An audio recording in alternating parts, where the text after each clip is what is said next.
He wants to jump 1,000 cars. Sir, you have 1,000 cars. I don't think I'd attempt to try this stunt. Or we owe this horsepower to Uncle Sam. Too many cars. car. You know, roses would be... Like I put my beer belly on it. If you can't immediately tell somebody how many cars you have.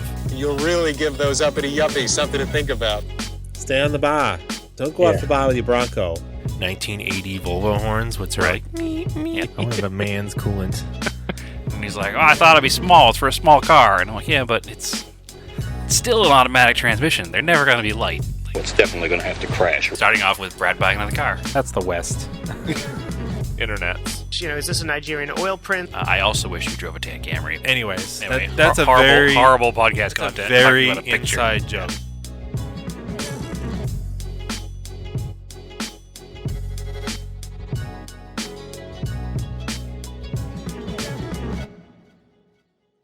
Okay. Welcome to Auto Off Topic. How are you, Brad?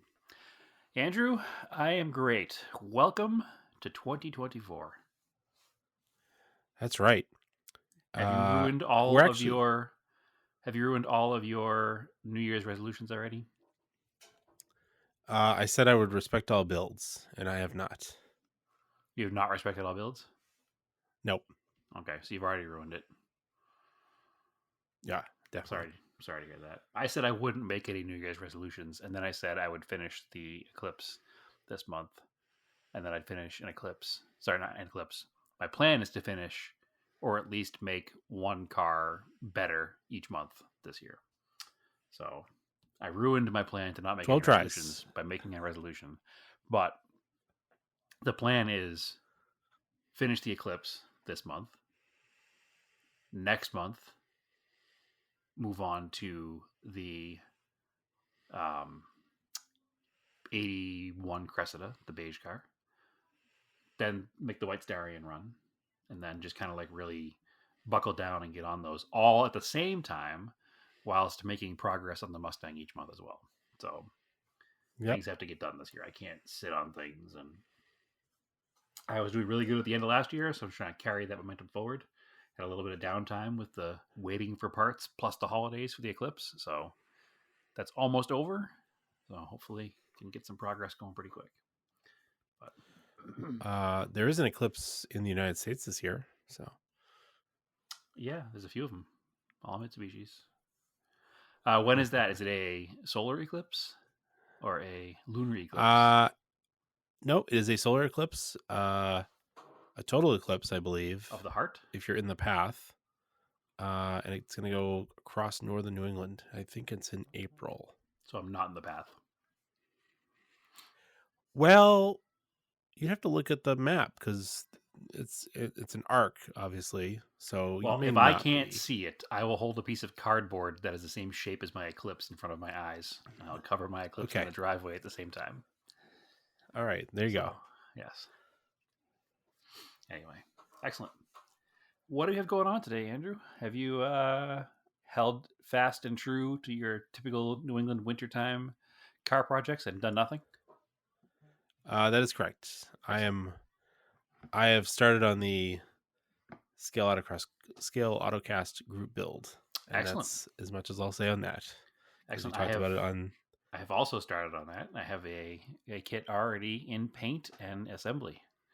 So Yeah, I'm doing body prep. But speaking of that, go on YouTube and watch that episode of Scale Autocast. It's on there for us. yes. Yeah, we have not released them as audio only. We released them seem to as work. video only, just because there is a video aspect to it as well. Maybe some feedback if you do watch it. I think it would work as audio too. Maybe we'll also upload them as bonus audio because it's already existing, right? Why not? Yeah, We'll maybe. see. We'll see what happens.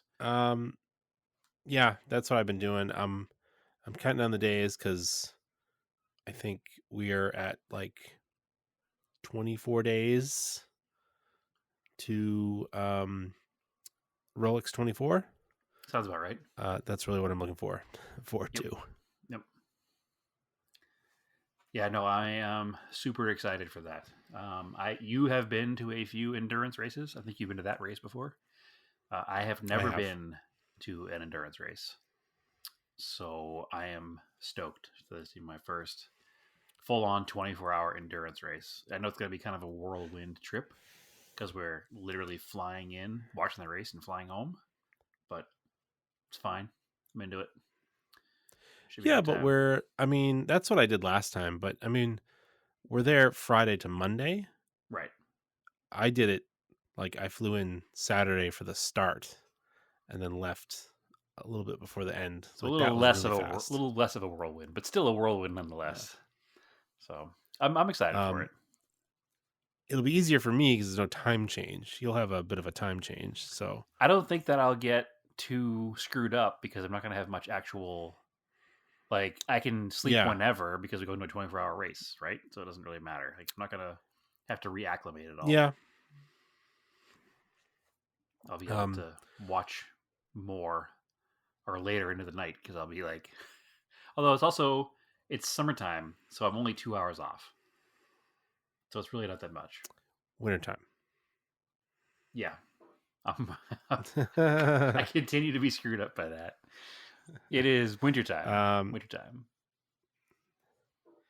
Yeah, you've been to Lime Rock, but that's not an endurance race. I've been to sports car races. It's only 3 hours. Yeah, I've been to sports car races, just never an endurance race. I think an endurance is considered over 6 hours. Yeah, it checks out. So yeah, I've been to sports car racing and I've been to Daytona. Now I'm just combining the two of those with endurance.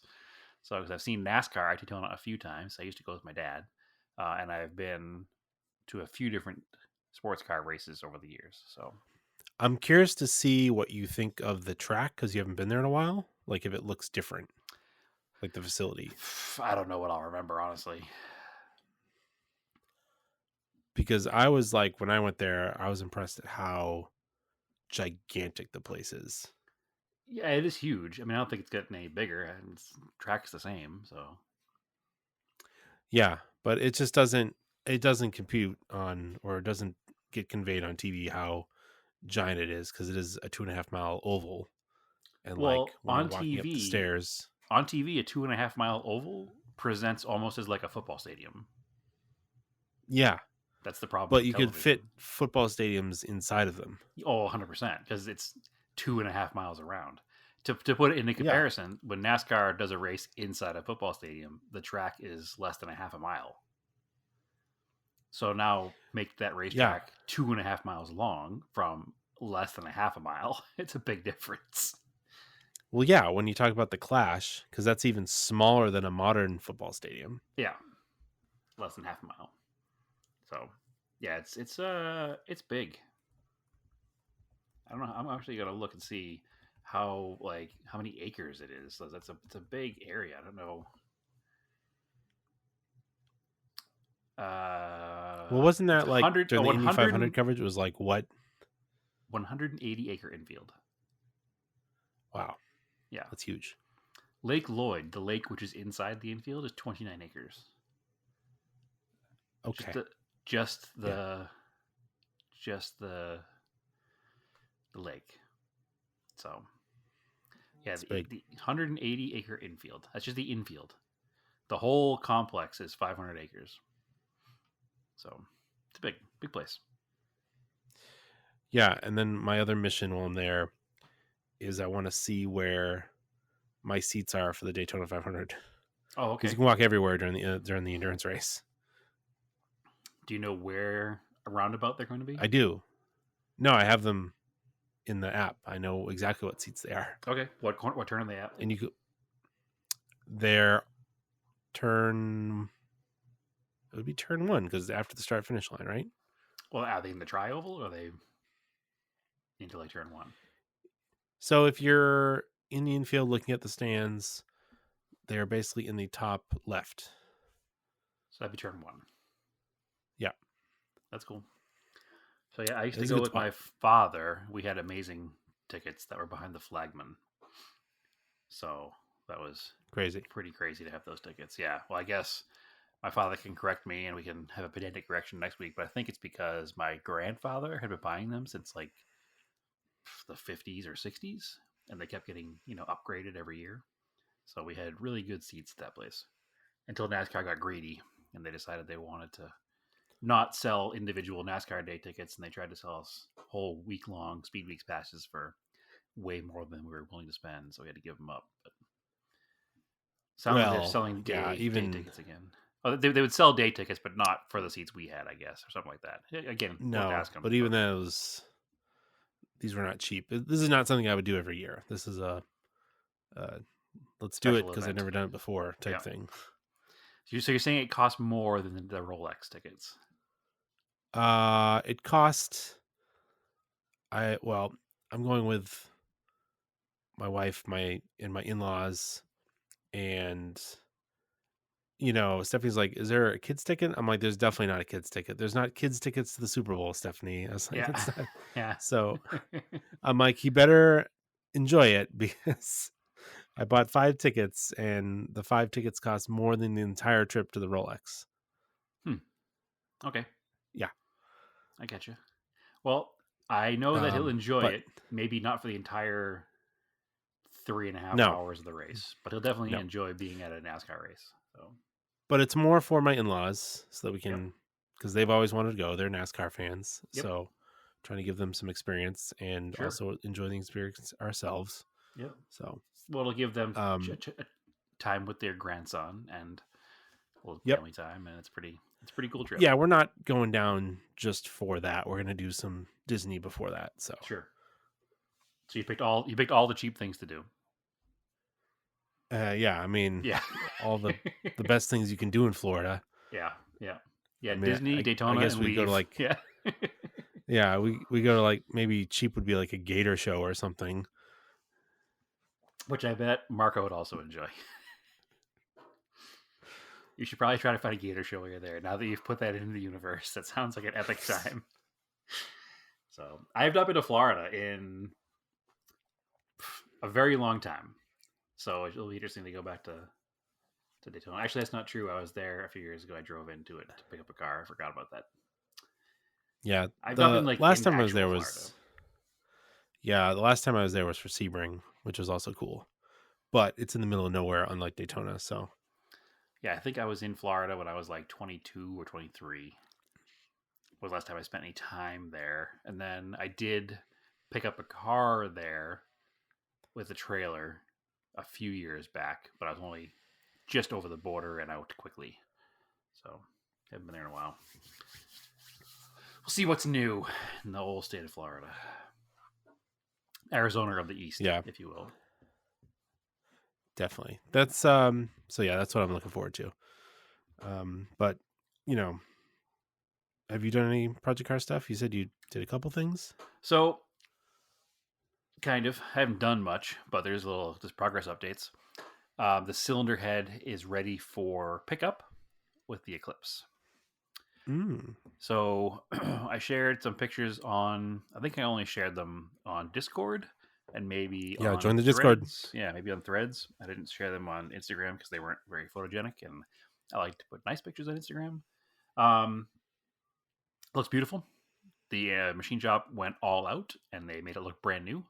It actually legitimately looks brand new. I've never seen one cleaned this well. I don't know what they do, but it looks actually brand new. There's not a mark on it. Nothing stained. Like, it looks like a brand new casting. It's amazing.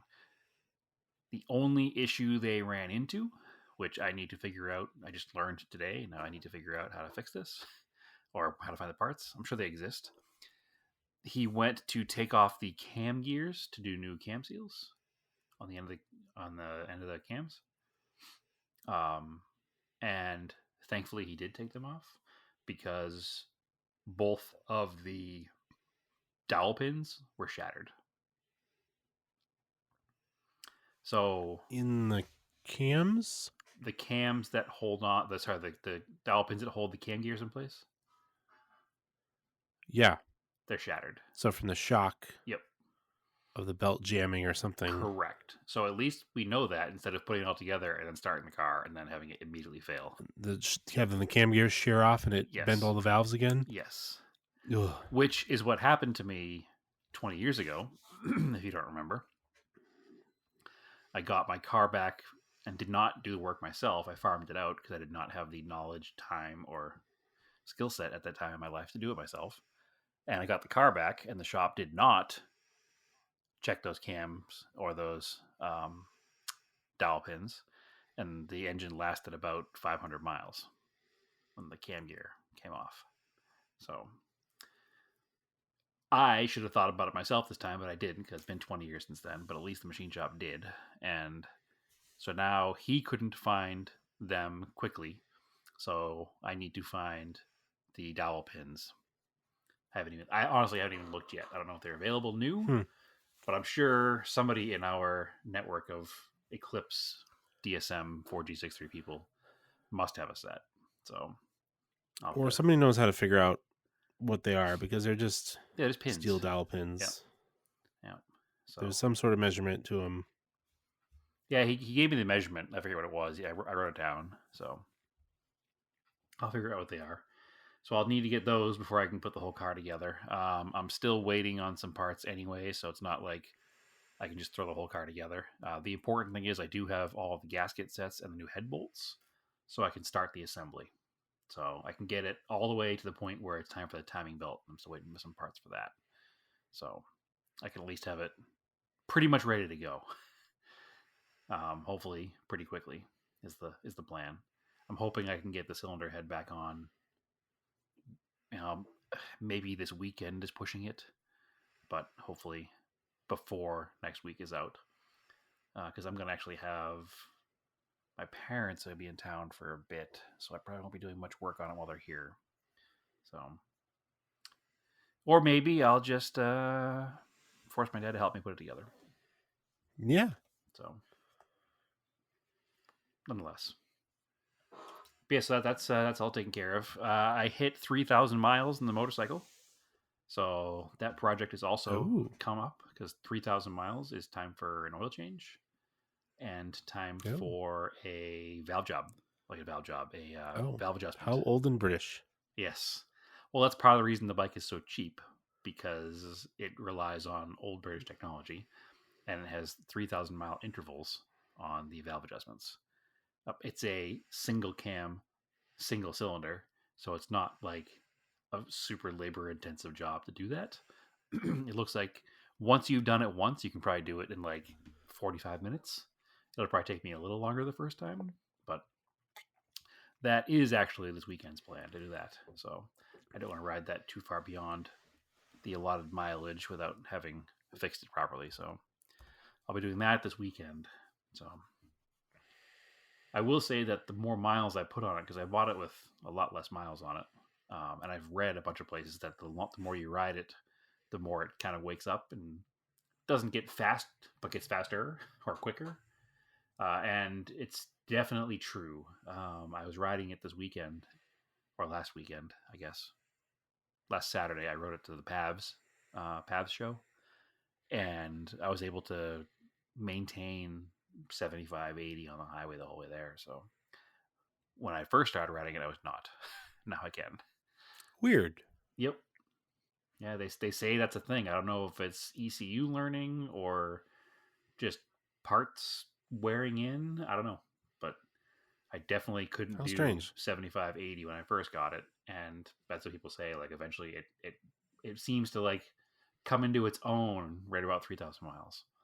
So, I mean, it's definitely like it doesn't have much left in it after 80, but no, it's not built for speed, obviously. Anyway, but I mean, if the bike can do 80, you can ride it across country at that point, right? It's not. Yeah, it's not a big deal. So. It has a little bit left for passing if necessary, but it seems totally content 70 to 75. It doesn't seem like it's overstressed. It's running about 4,200 RPM and just happily putting along down the highway. So I'm falling more and more in love with it. The more I ride it, the more comfortable I get on it, and it's endearing itself. We'll see how long it lasts before I move on to something else, but in the meantime, I'm enjoying it. So that's the next big project. I have not worked on anything else, unfortunately. Just been busy with life and holidays and people being in and out of illnesses, unfortunately, it seems. So, in all of our houses, even though we're the entire country apart, it just seems like this time of year, everybody's a little bit sick. So, but yeah, that's it. And I've been working on my Scale Autocast project build. I put some posts up on the Scale Autocast stories the other day. I think I teased 7 or 8 builds that people are doing. So I don't know if you saw those stories, Andrew, but I kind of took a picture of everybody's starting process and what they're building. And I actually started a second one just because my first one turned out to be pretty quick. So I'll be hopefully doing 2 builds. That's fine. Yeah. And anybody else can too. So please come join on the Discord. Tons of fun over there. Oh, goodness. I think we had a game of Craig, Don't Tell Me today, Andrew. We don't, because I don't even think there was any... There's no card news. Like, it's so slow. Oh, I said Craig, Don't Tell Me. Yeah, I know. We do have some Craig, Don't Tell Me's because okay. off the top of my head, I don't think there's even any card news. I thought you said we don't have a Craig, Don't Tell Me. I was like, yes, we do. No, we do. That's what we planned on. It's been a little while. About a month. So, would you like to start the game, Andrew? Yeah, I was making sure.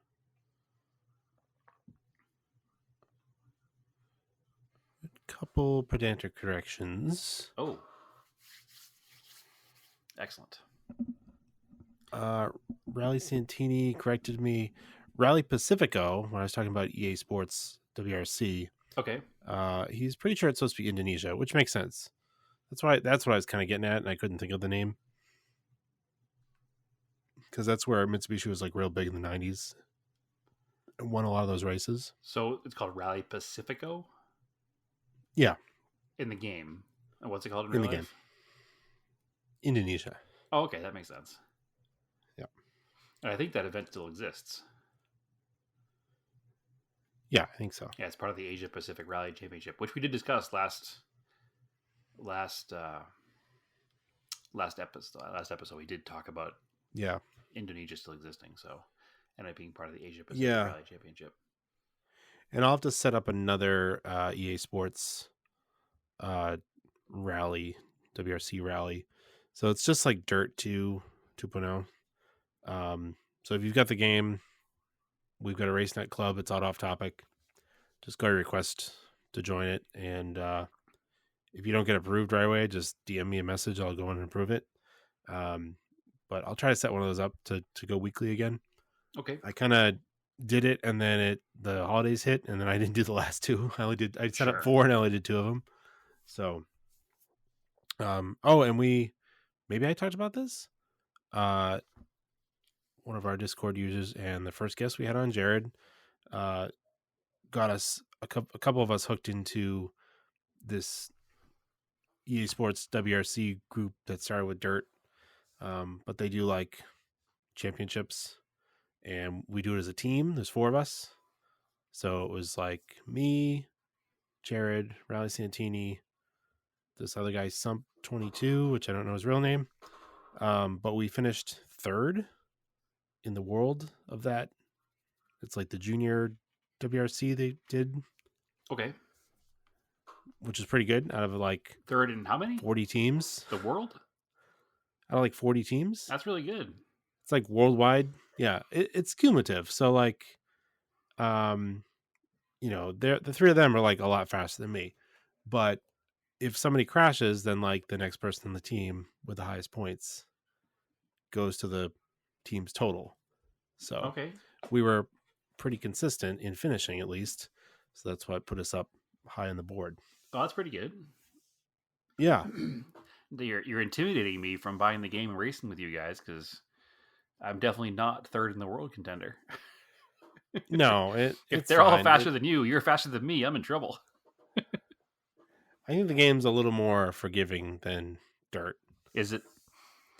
Yeah. I had moments in Dirt where I was, the fastest person on that section of the course, but my problem was always consistency. I was either fast or crashed. There was no I think the game runs better and drives better. Okay.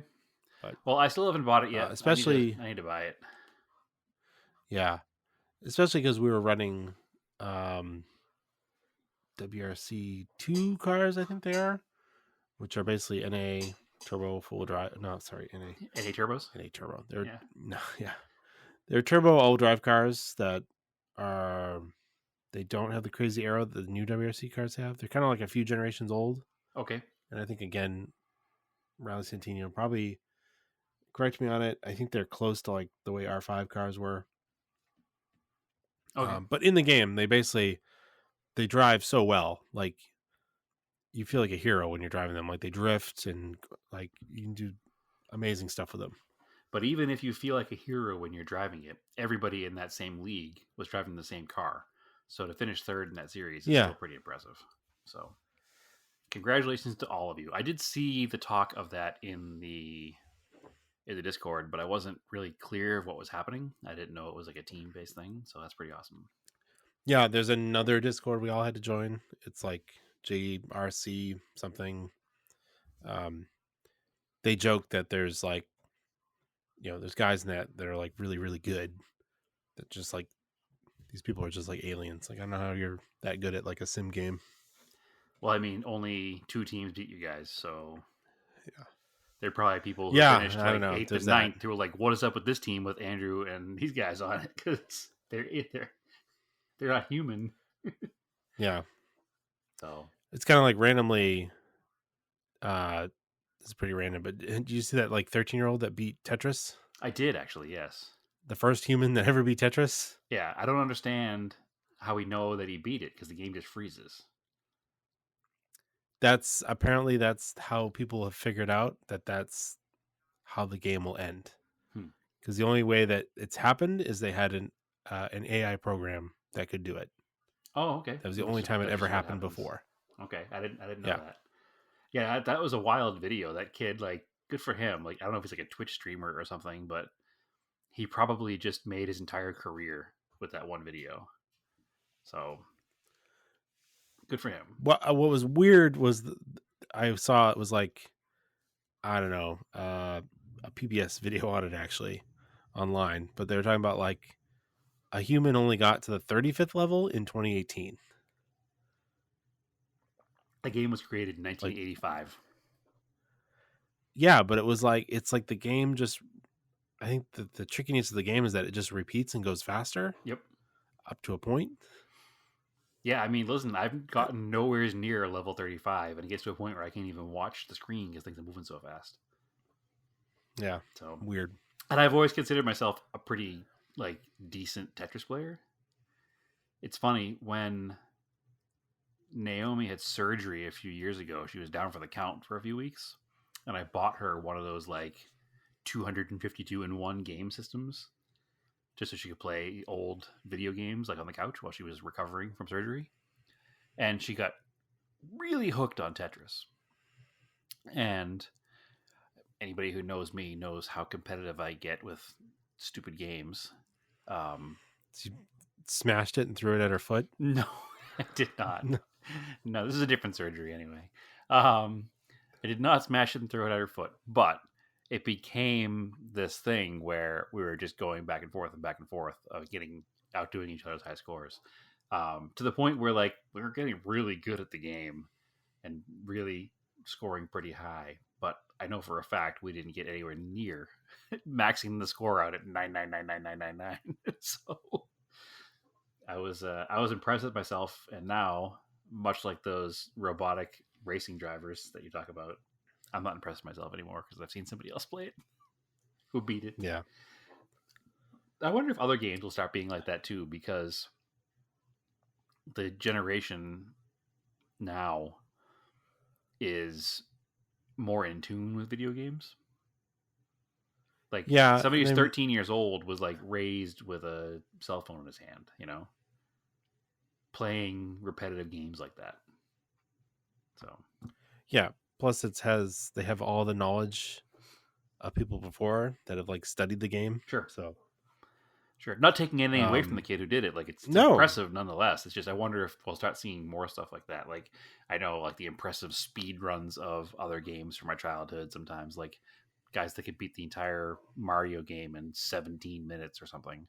Like those records will start falling, I bet. But it's cool. It's interesting. It's all funny to me that it's all history now. Like the fact that people are talking about this 13-year-old or 14-year-old, whoever old he was, that beat Tetris, a game that's been in existence since 1985. And 1985 is 39 years ago. Like, Yes. that's history. Like, Hmm? when I was born, 39 years prior to you being born was a long time before that. Like, it was it was 1940, like 1942. Like, we were World War II. Like, so it's just a weird thing to think about, I guess. I don't know. No, it was 1970. 1917 is to 1980, as 1980 is to now. Sure. I'm just gonna shut this thing down and Yep. go walk away now because my life is over. Yeah, that's crazy. Yeah. That's crazy. Yeah. Anyway, God, 1970. So think about somebody right now when they're born today. Yep. When they get their license, say their cars still exist and they get their license when they're 16 years old.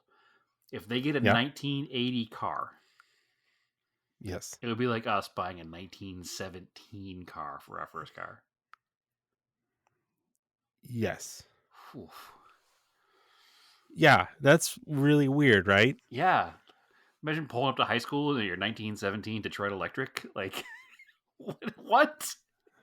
Yeah. Oh, boy. All right. I mean, your son is what? 3 almost? He's 3. He's 3. So, Yeah. So if he has one of my cars, which are already 30, yeah, it would be 4 like years you old. growing up driving 1930 something, 1920 something. Ugh, gross. Yeah. Yeah. I don't want your car from 1990, Dad. Yeah, old man. That's so old. That's the last century. Ugh. That's wild to think about. Oh man, there's gonna be a. I wish I had a 1917 car. Oh my god, there's gonna be a pre-millennium class at car shows in the future. There already is. It's called Radwood. But I'm talking like 50 years from now. The pre-millennium class. Oh, it's gonna be catch-all. Anything 1999 and down. Yeah. Probably. Yeah, Probably. because there'll be 5 of us left. Who wants those old junkers? Well, that's how it works now, because you go to a traditional car show and there's like, there's a class for muscle cars, a class for 60s imports. Then there's also pre-war, which is just anything pre-1948, pre-war. So yeah, gross. All right. Yep. Let's do some Craig Don't Tell Me and talk about old cars. Let's talk about some old garbage on Craig Don't Tell Me. Yeah. Oh man. All right, I'll do this one first. Okay. This is probably the best one. I'll let the best one go first. All right.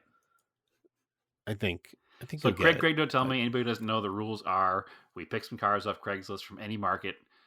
Generally, they're going to be something in our same wheelhouse that we normally are into. I don't usually choose things, and you don't usually choose things that I would have zero chance of getting. We try to find something that's interesting, has a decent description, that there is an outside chance, at minimum, that one of us will get right. For example, I had pulled up a 76 Chevy pickup because I thought it was a good ad, but I was reading through it. There's not enough information for me to read it to Andrew, so I won't do that one. But I do want to leave it up and look at it because it's a 76C 1500 pickup for $1,500, and I want to go to Seattle and buy it. Oh yeah. So that's the other problem with this game. I want to buy all this garbage. So, all right, Andrew, Yep. you're ready to go with one for me. I'm ready to listen. All right. Play the Craig Don't Tell Me music. Don't tell me. Okay.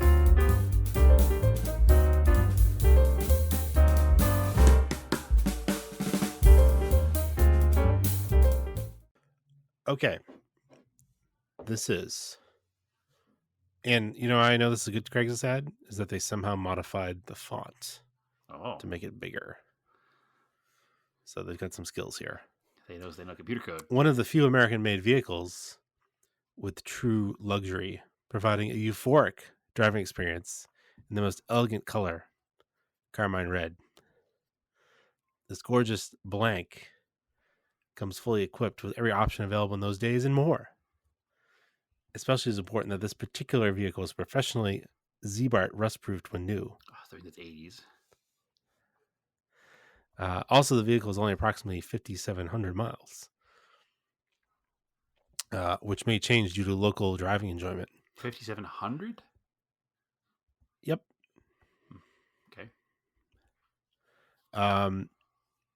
Let's see. Blah blah blah. Runs well. Looks beautiful cosmetically. Here you go. Has a power Astro roof with brand new OEM weather strip. Okay. Power windows. 6-way 50/50 dual power genuine soft leather pillowed seats. Okay. Only found in blank models. Mm-hmm. Original 8-track stereo power antenna. New front windshield. Tilt telescope wheel. New simulated wood grain insert. Mm-hmm. Outdoor side view mirror thermometer, power door locks, power trunk release, automatic pull down, fiber optic light indicators, front and rear, Mm-hmm. 425 cubic inch V8 engine, automatic headlights, courtesy lights. You can stop now. It's okay. Okay, you got it? It's Cadillac Eldorado. Yeah. Probably Any idea 1977. Specific model, maybe? Eldorado? It is Eldorado. Is a model beyond Eldorado? It's a 78 Eldorado Barritz. Barritz. It's all right. The Brits I probably wouldn't have gotten to at the trim level. It's Carmine Red was GM. So Was it Carmine Red? Yep. I only know two OEMs at Carmine Red. It's GM and I think Porsche has one, but you said American. And then when you said Astro Top, it sold it. And then you gave me the engine displacement, which was probably too much information. And then the pillow top seats. Yeah, well, But I was still back and forth until I heard about the turn signal indicators. I was still thinking like Oldsmobile or Buick or Pontiac, but the turn signal indicators were like, nope, it's Cadillac. So this is, I've talked about the car that my grandfather has, which is the 75 Eldorado. So his is white with the white vinyl, no sunroof, red leather interior. This car is opposite. It's red body, white vinyl roof, and white leather interior, red leather interior. Oh, okay. It's quite stunning, actually. And it's had I didn't get to it. It's had the bumper filler panels replaced. Much like your guys' with car. the ABS ones. Yeah. Which the ones that I bought, I need to replace them in that car. But any guesses? We're talking about offline. People asking ridiculous prices. Okay. So this car's got 5760 miles, it says. Like less than 10,000 miles? Yes. He's going to want like $45,000 for it. More. Huh. Okay. $65,000. Yeah, very close. 59.9. Yeah, he's too much. That's way too much. Times 3. That car is going to be worth a little more than a regular one because it has that low mileage. If it's truly that clean and that is documented, it does look pretty clean. I'd say it's like 17 to 22 grand probably. I was gonna say like high. It's like 25. Like the highest. To the right drunken old man at the golf club, probably 25. Yeah. But Eldorados, I don't think these cars. Eldorados are a tough sell. Coupe de Villes, much easier to sell. Not worth a ton still, but Eldorados are a tough sell. The problem with Eldorados is that they're large. Yep. But they're not tremendously spacious inside compared to other cars that are smaller. Nope. You're crammed into the center of it. You're in the middle of the car, like directly in the middle. It's front wheel drive and kind of to some people like kind of a frightening transaxle setup because they're kind of unknown. And also, they have giant big blocks that get like 8 miles to the gallon. So I've driven the other one a couple times. It's Yeah. pretty cool.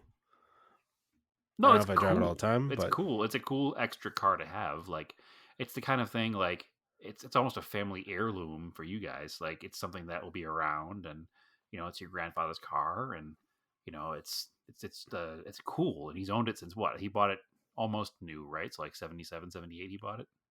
no, we bought it the year I was born. Oh, okay. So 80 something. Still a long time. You're almost 40 years old, my friend. So the year he bought that car is as far away from now as Yeah. as 1944. They're crazy cars. Yeah. Because I think I've talked about this before. When you're sitting in the front seat and you're driving it, you are, no exaggeration, 6 to 7 feet from the front of the car. When your grandfather bought that car, sorry, never mind. I was trying to go back and forth here with days and numbers and age, but I can't. So never mind. 40 years ago. Yeah. So your grandfather was like a 50-year-old man when he bought that car. Wild. Probably. Yeah, wild. So long ago. Anyway. Very cool. Too easy, though. Too easy. Well, sometimes I get accused of picking ones that are too hard. But true. I thought that had good That's true. descriptions. Let it slide. All right. This is one that I'll give you a big hint up front. I would 100% drive. All right. So you know it's terrible. Yep. I have a blank year, blank manufacturer, blank model. It is 4-wheel drive. It is 119,000 miles. It is tilt, cruise, crank windows. Does have air conditioning, heater, everything works, new fuel pump, new carburetor, 4.2 liter inline 6, automatic transmission.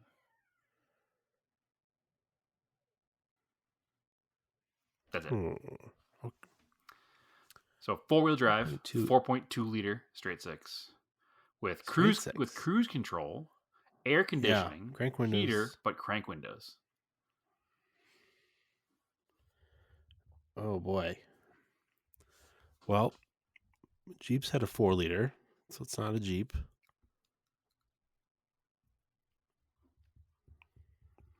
It does have plaid seats. Okay. Oh, all right. All right, I got it. Okay. Is this an AMC Eagle 4-wheel-drive car or whatever the heck they were called? They were called AMC Eagles, and you are correct. Yep. Despite your wrong information that you just came out with about Jeep having a 4-liter 6, so it's not a Jeep, because before Jeep had a 4-liter 6, they had a 4.2 liter straight 6. Oh, okay. And that is the same engine that is in this AMC Eagle, because it's the AMC was the manufacturer of both Jeep and Eagle vehicles. So this car is amazing. It is metallic brown, very similar to my Corolla wagon, in excellent condition, in 4-wheel drive with plaid, like brown and white plaid seats. The plaid is actually what got me to Eagle. Interesting. This thing is super minty fresh looking. It's $8,000 and it's right here in Glendale. I'm not going to go buy it, even though I want to. So it is super cool. So if anybody's looking for one of these, this one is a good deal. It's a good Arizona car for less than 10 grand with just over 100,000 miles. It's cool. I will send that to you after podcast, Andrew, because you will even like it. They are terrible cars. They've become kind of a cult classic, and people do like them a lot just because of how ridiculous they are. I was thinking of the one that was at Radwood in Greenwich. Was that a Sun Chaser? So yes, that was a Sun Chaser convertible that was based on the AMC coupe, which wasn't called an AMC Eagle. Did that have plaid seats? It did. Yep. Okay, that's This what. has the That's how I same- got there. This has the same pattern. So that car was kind of a cream yellow beige Yeah, color with the prosthetic arm. prosthetic you limb say. beige. With the sit, but it had the brown interior with the plaid seats, which is what this car also has. So, yeah, I'm way into it. I want it. Be a cool adventure vehicle. Okay. Cool camping vehicle. I dig it. All right. Okay. Blank, blank, blank. Bought out of California years ago. Not driven in winter. Zero rot in the body and frame. Let's see. Engine and transmission have been very low miles since they've been rebuilt. It's a 400 blank, turbo 400 transmission. I have paperwork, many of the parts. It's a 73 400 block with 69 number 48 RA3 heads. It has 30 over forged pistons, Edelbrock Performer RPM cam lifters made long ago before the present day cam lifter problems. I don't know what that's about. I don't either. Cam is similar to the factory RA3 cam. Edelbrock aluminum intake, 4-barrel carb. Has received $700 worth of work back then. Has AME's reproduction factory style long branch cast iron manifolds and a nice dual exhaust with an X pipe crossover. I haven't heard X pipe crossover in a long time. Yeah, but it's the old Mustang, 5-liter Mustang Yeah. days with Joe. For some reason, this car's exhaust note sounds extremely good. It's not too loud, and I have plenty of friends with built hot rods. This thing sounds really good. Integrated ignition system, battery tray, solid original, brake lines, fuel lines are solid. Convertible box frame, it's totally rot free. Let's see. Don't have the original bench front seat. Currently has a power one out of a Cadillac. That must look terrible. I didn't get the PHS report. Oh. It's a giveaway. If the 400 wasn't, that just did it. This is a 70 Pontiac Le Mans convertible. So close. 69 So close. Pontiac Firebird convertible. Yeah, nope.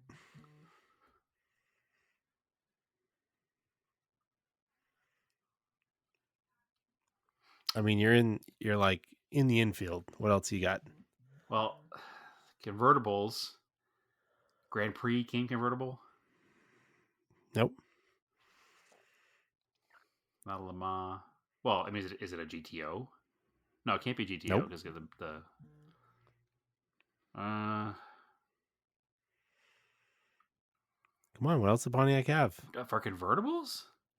Yeah. They had a Le Mans. They had a Grand Prix. Actually, Yep. Grand Prix might not even been a convertible in the early 70s. They had a Firebird. They had a GTO. And A Bonneville. related to a A Bonneville. Catalina. Yes. All right. 67 Catalina.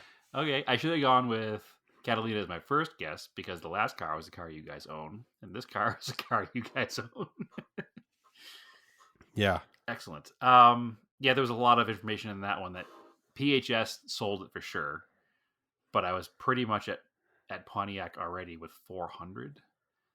And Yeah. then you talked about the exhaust manifolds, and that manufacturer is Pontiac, I think, as well. Pontiac exclusive, I think, as well. And then PHS sold it as Pontiac. So the other information had to kind of be guessed. Convertible box frame led me to believe convertible, obviously. But everything else was modified, so it was tough. So. All right, excellent. I have two more for you. I do as well. This one is a car that is far from perfect. Good start. This car is far from perfect, but that's what could make it perfect for the right person. I'm not looking to make a ton of money off of it, but I also won't give it away. I just figured someone would benefit from a very transparent posting from a insert manufacturer mechanic.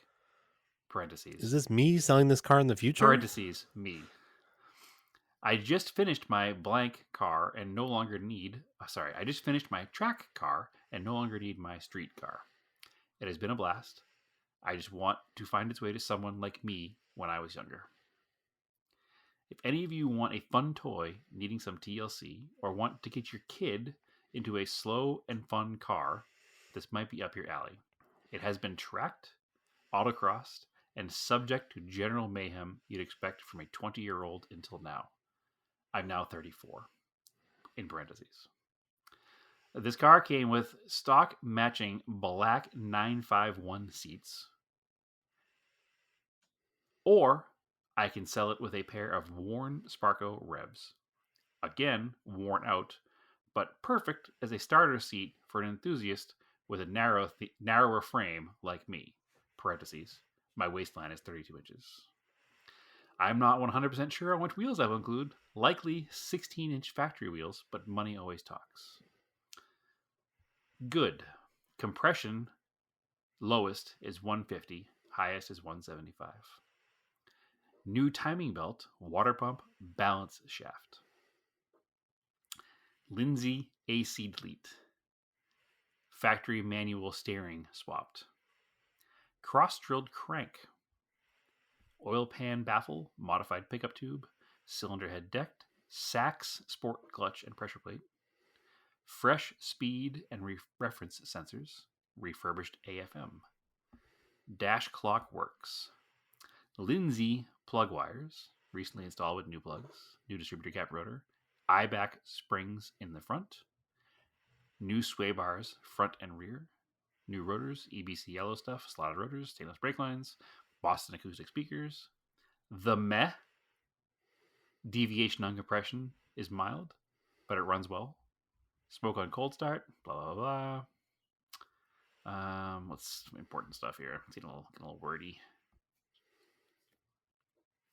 The bad. Rear damage due to a guardrail. To a nerd like my dad, it's horrific. To a track rat or younger kid like myself, it's not much. It leaks water from the battery tray and sunroof. Steering column bearings need replaced. Headlight covers mismatched. Sunroof area is plasti-dipped in an attempt to stop the leaking sunroof. Instrument cluster no longer tracks mileage. Also, intermittently, it does not work. The wiring harness is completely worn out and could use replacing. All right. This is my favorite car in the whole wide world. A 944. It's a 944, yes. It is an absolute destroyed 944. 1985 and a half. That has been owned by somebody. Sounds like it was their first car, and they've had it for about 15 years. And it looks like a car that was somebody's first car, and they had it for about 15 years. It has a pretty dinged up quarter panel rear bumper, rear filler panel bullet taillights. It has completely tattered Sparco rev seats, completely tattered Sparco steering wheel, plus all the other negatives that I said, and I even skipped over a bunch. And he wants $7,500. Yes. I originally I was like, this is either going to be a Miata, and then you started describing some other stuff. I'm like, nope, 944. Yeah, we get stuff like Lindsay parts. You're like, that's got to be a German car. And a Sachs sport clutch now is definitely a German car. Yep. And then I think the big tell is the balance shaft. Yeah, because that's either going to be a Mitsubishi or, I mean, other cars have balance shafts too, but you don't hear about them unless you're talking about a Mitsubishi or a 944. So, yeah, there was some other stuff in here too that was like, guy, you're not helping yourself here at all. I do like the fact that he plasti-dipped the sunroof housing to stop it from leaking. It's not how that works. Hey. Can't fault a guy for trying. Yep. Trying to sell it for $7,500. Oh my god. Yeah. The car is at least 3 different colors as well. It's rough. if this car is worth 7,500, then my 944 is worth 25 grand. Yeah, 75,000? yeah, exactly. Which it's not. So, all right. All right. Here we go. 2.8 manual. Silky smooth 6-cylinder, super low mileage, silver exterior.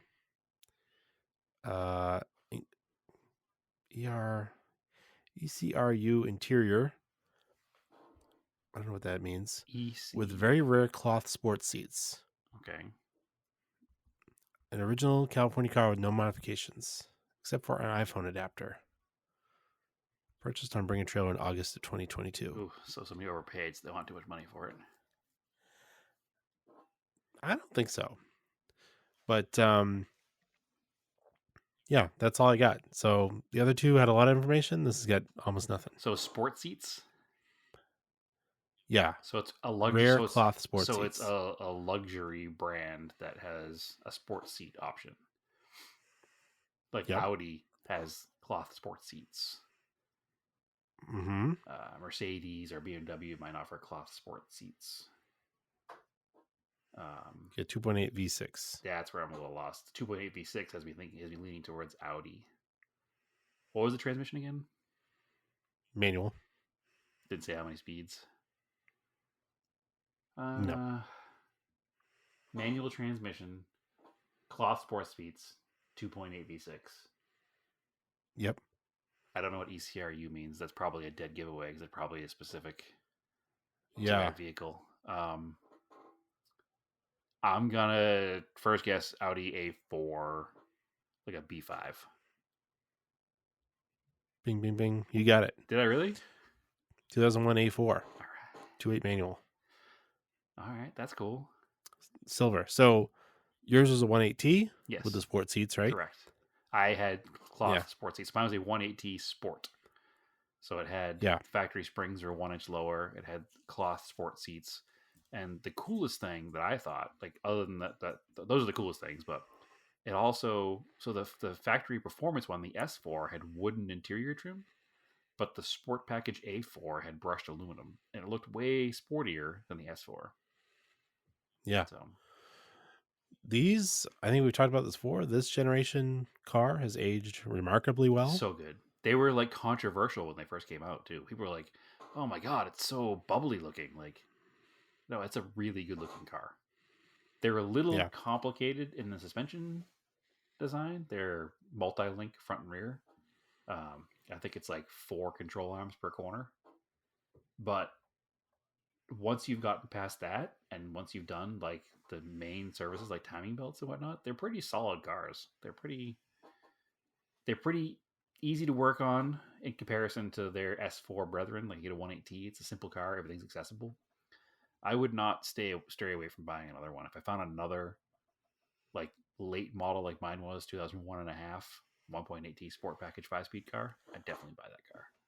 That was a fun car. Well, in silver, it's like, this just makes me think of the touring car with the big 3 Audi rings, red Audi rings inside of it. 4 Audi rings. 3 Audi rings is the 4. Walmart knockoff. Yeah. It's Audi. Yeah. It's Audi guts. Yeah. No, I genuinely liked that car. It was a very good car, and the only reason I got rid of it was because I was into it really inexpensively, and I was able to trade it towards the Evo at the time. So, whatever ECRU is, it's like a light gray with wood, like the walnut. Oh, it's the color. Maybe ECRU. It's not black. A crew. Yeah, yours was black. No, mine was right gray. or dark gray. Yeah, it was gray. This is like a lighter gray. This is not that dark gray, because I feel like it was the same as like your Golf. Google It's says just that ECRU is a color. Yeah, my Golf was gray interior. Oh my. Yeah, but wait, which car are we talking about? Your Mark IV Golf. That was the same gray as my Audi. Yeah, which is really like a dark gray, almost black, like German gray. Yes, it's dark. It's dark gray for sure. Both my Mark IV GTI and my Audi A4 were the same color combo. They were both that reflex silver with the grayish black cloth interior. So both 1.8 turbo cars, both good cars actually. Yeah. So ECRU is unbleached linen is the color description. Yeah, that's kind of what this looks like. It's I don't know that I've kinda ever bland. heard it used as like a descriptor for a car interior, but sure. Actually, my Mark 6 Jetta wagon was a similar color but vinyl. And that, because it was maybe vinyl, the it way looked good. this guy took pictures at sunset, so maybe that's why it looks kind of gray, but it's probably more beige. Yeah. I can't even picture a cloth interior in that wasn't gray in that generation Audi, so I'll send it to you afterwards. You know what's $9,000 for it? which seems crazy, but I guess in the grand scheme of things, maybe not. Also doesn't seem that bad. Yeah. It's like high, but not. Like, it's funny because I'm going to reference an offline conversation that we had recently. To you, that doesn't seem bad for that car, but you thought the Galant VR4 for $9,000 seemed like a lot. Yeah, because it's like a molested car. It didn't seem like it was, though. I don't know. It's just weird. I also wouldn't want the V6 for $9,000. I'd rather have a 1.8T. Yeah, the V6 is not a special motor. It's not a VR6. This is a regular V6. It's not bad, but it's not. It doesn't have a turbo. It's You can't not just special. make it Yeah, fast. it's not special. So, I would search for a 1.8T car. Unless I got a really good deal on a 2.8 car, but I would definitely search for a... Not that I need another wagon, but a 1.8T wagon in those cars is really cool too. Yep, Hibiscus Red 1.8T wagon would be the best. Actually, Hibiscus Red sedan would be good too.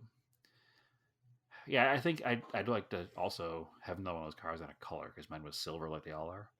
But yeah, if you remember, I bought that car. That super, it was only a year old when I got it.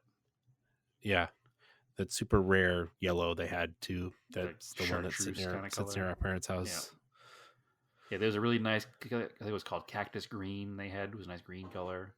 They had that weird yellow, like highlighter yellow. Hibiscus Red was deep burgundy. That was amazing.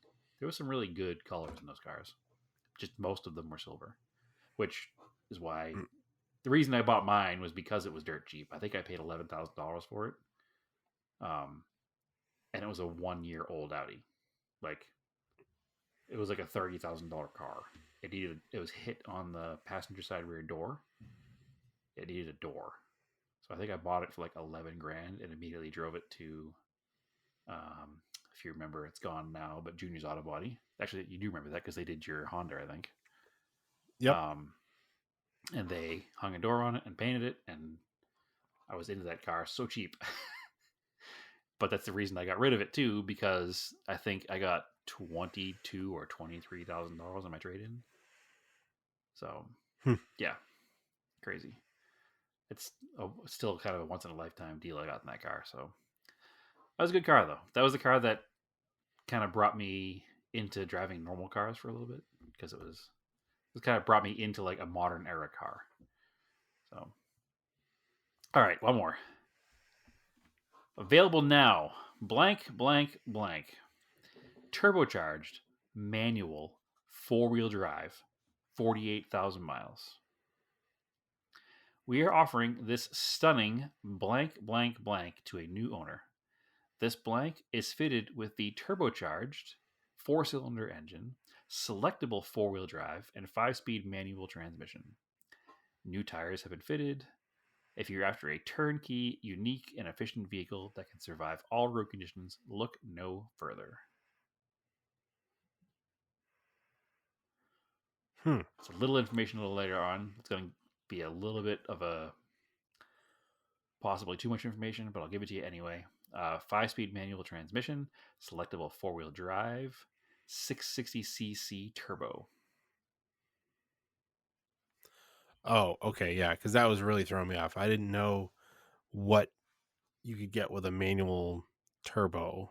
that has selectable four-wheel drive Mm-hmm. that was built in the United States Mm-hmm. or for the U.S. market.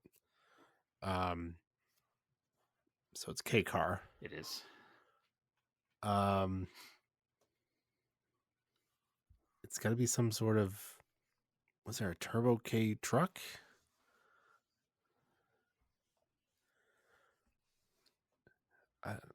There have been many Turbo K trucks. Is it like a Subaru Sandbar? Whatever the heck it was. It is not. Okay. Honda Acti? Think more auto off topic. Oh. See, I wasn't going for the obvious one. So it's some sort of Mitsubishi minicab thing. Think more auto off topic. Okay. Is it Pajero Mini? It is Pajero Mini, yes. Okay. So I picked this because I thought you had a pretty good chance of getting it. But also to have a conversation regarding the price on these vehicles. Okay, so 48,000 real quick, miles. it's sometimes hold on. Sometimes it's like I don't want to go right for the Mitsubishi because I feel like it's a trap. Right. Because we could, you or I could either go for something that's that obvious Yes. or not. Correct. To just throw each other off. No, I got you. But all right, go ahead with the price. I almost didn't pick it because it's too simple, but I wanted to have a conversation about the price on these vehicles and what you think is a fair market value for a 47,000 mile Pajero Mini. Now, keep in mind there's a Pajero Mini and a Pajero Junior, and the Mini is a 660cc turbo, and the Junior is the 11 or 1200cc non-turbo. Where do you think a fair market for one of these is? A Mini? This is the 660cc four-cylinder turbo. 10 grand max. Okay. To me. Okay. So we're in the right range. They want 98.50. Yeah, I mean, but we may have talked about it on the show before. You know, a Mini can't go on the highway. I mean, it can. Junior It's just can. It'll be like my motorcycle, where it's like topped out at 70. So I don't know. I'd rather have the Junior. They're super cute. I do like them a lot. But the problem is I don't 10 grand like them. But the problem is, Andrew, is that I don't 10 grand like anything. No. Like, I just want to buy $800 cars forever, but they don't exist anymore. So, it has a sad. All right, that's all I have for cars for you, Andrew. All right, I got one more. We're doing a time. All right, we'll squeeze in one more here, then we'll finish up. You can tell we're kind of stalling for content here until we get into the better seasons. Yeah, well, I'll have content next week, so we're good. All right. Plus, you will have blank. You 5-speed. Oh, all right. Listen, blank 5-speed. I'm gonna go. Yep, 5-speed. California car with new factory leather seats, AC, power windows, sunroof, power locks, blank 6-cylinder. Oof. Car's always garage in amazing condition, drives as good as it looks. Recently installed Bilstein shocks, new disc brakes, new Michelin tires, finished in Alpine white, blue leather interior. Mm-hmm. Comes an extra set of original Alpina wheels. Mm-hmm. E36 325i convertible. Nope. Right manufacturer, way off on the gens. Did you say convertible top? No. Okay. Way off. Just said California car. White with blue interior. Mm-hmm. I guess blue didn't come on an E30, so is it way off in the gens? Yep. Do you say an E30 or E36? I said E36. Yes. You're off on the generation. So it's an E30. closer. So it's an E21. Almost. Oh, I think I stuck myself on 3 Series. It's one of the first one you set off on the gens. Is it not a 3 Series? It's not a 3 Series. Okay, so it's an E28. No. Now I'm just listing off all the BMW names and generations. M36 cylinder, if that helps. It doesn't, because I don't know BMWs enough. I like that you blanked it out originally, because if you said M30, I would have got BMW immediately. But then when you got to Alpine White and over blue, I knew it was a BMW. And then you said Alpina wheels, and then it was just sold. I don't know what the M30 came in. I think it came in an E30, but you said it's not an E30 and it's not an E28.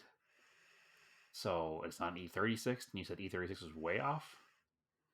So that's really throwing me for a loop. I guess there's I don't know the generation, the numbers of these. The 6 Series coupes, it could be that.